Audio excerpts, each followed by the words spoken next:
মৰমৰ ছাত্ৰ-ছাত্ৰীসকল তোমালোকলৈ নতুন এটা ভিডিঅ' লৈ আহিছোঁ অসম জাতীয় বিদ্যালয়ৰ দ্বিতীয় শ্ৰেণীৰ বছৰেকীয়া পৰীক্ষা 2023-24 বৰ্ষৰ প্ৰশ্ন কাকতখন লৈ আহিলোঁ গণিতৰ আহাচোন প্ৰশ্নসমূহ কি আহিছেনো তাকে আমি এবাৰ চাওঁ প্ৰথম প্ৰশ্নটোত আহিছে যে খালি ঠাই পূৰ কৰা 10 + 4 = কি হয় লিখিব দিছে খ নম্বৰত আছে 7 হৰণ 7 = কি হয় তাৰ পাছতে গ নম্বৰ দিছে 5 পূৰণ 3 = কি হয় ঘ নম্বৰত তিনিকোণীয়া বন্ধ আকৃতিবোৰক ডেছ বোলে কি হয় লিখিব দিছে শংকুৰ তল ডেছখন কেইখন হয় লিখিব দিছে শংকুৰটো যেটো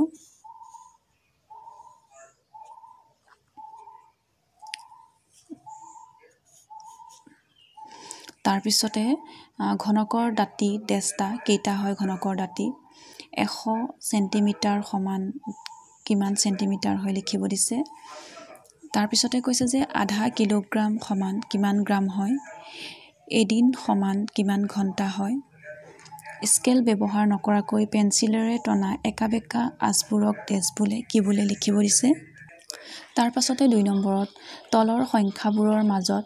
কোনটো ডাঙৰ হয় ডাঙৰটোত এডাল চিন আৰু সৰুটোত এডাল চিন দিব দিছে ডাঙৰ সৰু উল্লেখ কৰা নাই কিন্তু ডাঙৰ হলে কি হয় সৰু হলে কোনডাল চিন বহে ইয়াৰ উল্লেখ কৰিব দিছে এই সংখ্যা কেইটাৰ মাজত 150 আৰু 250ৰ ভিতৰত কোনটো ডাঙৰ হয়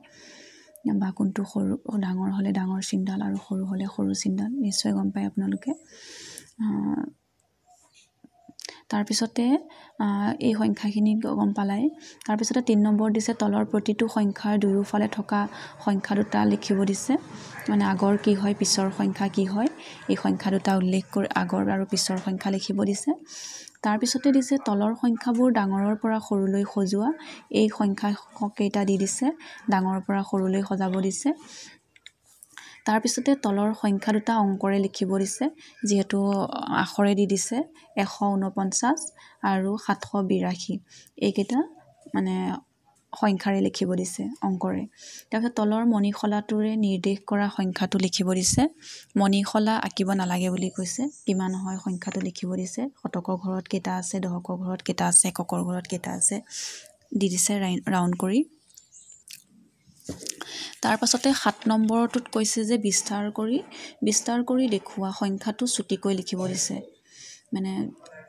যেটো বিস্তাৰ কৰি দেখাইছে সংখ্যাটো হেতু চুটি কৰিব দিছে তাৰ মানে বহলাই দেখুৱাটো তাৰ পিছত 8 নম্বৰ তলৰ বাকচৰ পৰা যুগ্ম আৰু অযুগ্ম সংখ্যাবোৰ বাছি উলিয়াই বেলেগে বেলেগে লিখিব দিছে ইয়াত থকা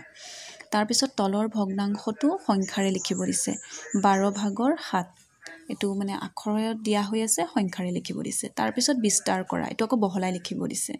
এটো আকৌ চুটি কৰিব দিছে এটো বহলাব দিছে তলৰ সংখ্যাবোৰ আখৰে লিখিব দিছে সংখ্যাৰে দি দিছে আখৰে লিখিব দিছে তলৰ চিনটো মানে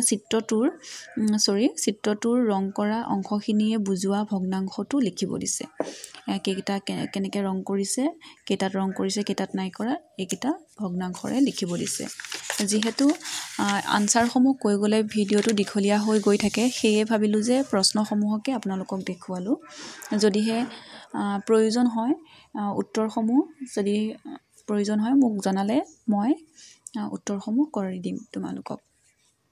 এবাৰ হয়তো ভিডিওটোত আপোনাক কৈছো এবাৰ তুমি কৈছো ক্ষমা কৰিবা দেই 13 নম্বৰত কৈছে যে যোগফল উলিওৱা এইকেইটা যোগ কৰিব দিছে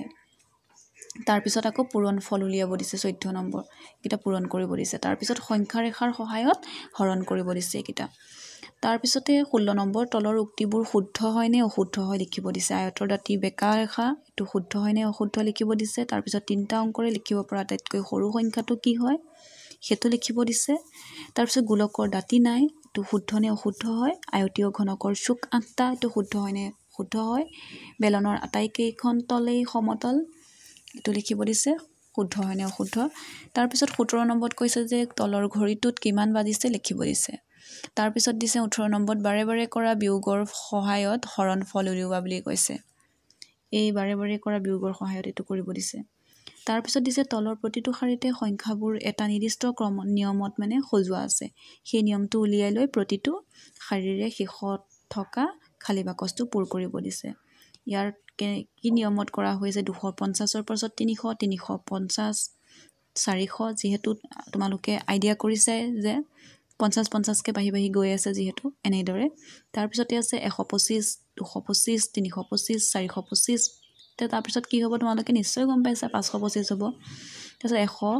123 আছে তাৰপিছত 34 আছে 45 আছে 56 আছে এইখিনি ক্ৰমান্বয়ে লিখিব দি আছে তাৰ পাছতে স্কেলৰ সহায়ত তলত দিয়া দীঘৰ এডাল ৰেখা আঁকিব দিছে 9 সেন্টিমিটাৰ তাৰপিছত 21 নম্বৰৰ উত্তৰ লিখা 3 7 একেৰে মানে লিখিব পৰা আটাইতকৈ ডাঙৰ সংখ্যাটো লিখিব দিছে তাৰ পাছতে আছে অসমীয়া বছৰৰ আৰম্ভণিৰ মাহটোৰ নাম তাৰপিছত কৰবীৰ হাতত ইমান টকা থাকিলে 864 টকা আৰু দুবৰীৰ হাতত যদি 684 টকা যদি আছে কাৰ হাতত বেছি টকা আছে সেই কথাটো উল্লেখ কৰিব দিছে তাৰপিছত 018ৰে লিখিব পৰা আটাইতকৈ সৰু সংখ্যাটো লিখিব দিছে 19 নম্বৰত আছে চতুৰ্ভুজৰ দাঁতি কিমানটা তাৰ পাছতে আছে প্ৰথম চত লুডুৰ গুটিটোৰ দৰে আকৃতি কি বোলে তাৰ পিছতে আছে দ্বিতীয় চত 500 গ্ৰামৰ দুটা ডগাৰ ওজন কিমান কিলোগ্ৰাম তাৰ পিছত আছে 100 গ্ৰামৰ 5টা ডগাৰ ওজন কিমান গ্ৰাম এবছৰত কিমান দিন মে দিৱস কেতিয়া পালন কৰা হয় এক পষেকত কিমান দিন হয় মাৰ্চ মাহটো কিমান দিনীয়া এইখিনি প্ৰশ্নৰ উত্তৰ কৰিব দিছে তাৰ পিছতে 22 নম্বৰ আছে খালী বাকচত কি হ'ব লিখা 100 টকা সমান কিমানখন 20 টকীয়া নোট তাৰ পিছত 50 পইচা যোগ 25 পইচা সমান কিমান পইচা হয় লিখিব দিছে তাৰ পিছত 1 কিলোগ্ৰামৰ 5টা ডগা হ'লে কিমান গ্ৰাম হ'ব কিলোগ্ৰাম হ'ব সেইটো উল্লেখ কৰিব দিছে 200 গ্ৰাম সমান 50 গ্ৰামৰ কিমানটা ডগা লাগিব 200 গ্ৰামটো পাবলৈ হ'লে তাৰ পাছতে 23 নম্বৰত আছে তাৰিখ হিচাপে লিখিব দিছে 2024 চনৰ জানুৱাৰী মাহৰ 13 তাৰিখ এইটো তাৰিখ হিচাপে লিখিব দিছে 2024 চনৰ জানুৱাৰী মাহৰ 13 তাৰিখ তাৰ পিছত এফালৰ পৰা গণি যোগ কৰিব দিছে এইখিনি তাৰ পিছতে কথা প্ৰশ্ন এইকেইটা এখন মোনাত 31টা কল আছে তেনেকুৱা 4খন মোনাত মুঠতে কেইটা কল থাকিব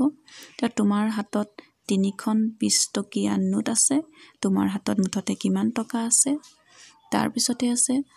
অন্যান্যক মাকে এখন 50 টকীয়া 3খন 10 টকীয়া আৰু দুটা 5 টকীয়া মুদ্ৰা দিলে অন্যান্যক মাকে মুঠতে কিমান টকা দিলে এইখিনি কথা প্ৰশ্ন আহিছে তিনিটা এইখনেই আছিলে দ্বিতীয় মান শ্ৰেণীৰ গণিতৰ প্ৰশ্ন তোমালোকে চাই ল'বা ধন্যবাদ